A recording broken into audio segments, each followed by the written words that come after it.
নমস্কার বন্ধুরা, আজ আমি বানাবো সজনে ডাঁটা পোড়া বাটা। আমি নিয়ে নিয়েছি সজনে ডাঁটা, চিংড়ি মাছ নুন হলুদ দিয়ে মাখিয়ে রেখেছি, রসুন, পেঁয়াজ, কাঁচা লঙ্কা, কালো জিরে, নুন, চিনি আর তেল। প্রথমে ডাঁটাগুলোকে তেল মাখিয়ে আমি পুড়িয়ে নেব, সর্ষের তেল মাখিয়ে পুড়িয়ে নেব।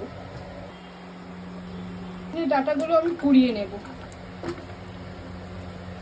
সজনে ডাঁটাগুলো আমার পোড়ানো হয়ে গেছে। এবার ভালো করে জল দিয়ে ধুয়ে নেব।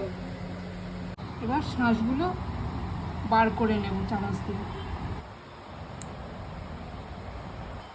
এমন করে ভালো করে শাঁসটাকে বার করে নেব। সজনে ডাঁটাগুলো আমার ছাড়ানো হয়ে গেছে, শাঁসগুলো বার করে এতটা বেরিয়েছে। কড়াই বসিয়ে এবার একটু তেল দিয়ে দেবো। মাছটা ভেজে নেব। রসুন, পেঁয়াজ, কাঁচা লঙ্কাটা দিয়ে দেবো, একটু কাঁচা গন্ধটা যাতে চলে যায় তার জন্য ভালো করে নেড়ে নিচ্ছি। সজনে ডাঁটা থেকে যে শাঁসটা বেরিয়েছে এটা দিয়ে দেবো। ভালো করে নেড়ে নেব।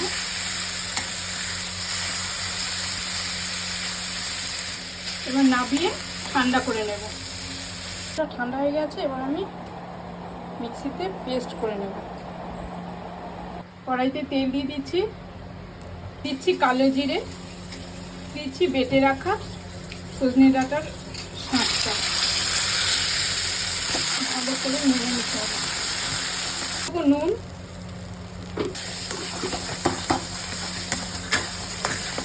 অল্প চিনি, ভালো করে নেড়ে নেব। সজনে ডাঁটা পোড়া আমার হয়ে গেছে, এবার নাবিয়ে নেব। সজনে ডাঁটা পোড়া বাটা আমার হয়ে গেছে। এবার গরম গরম ভাতের সাথে পরিবেশন করব। নমস্কার।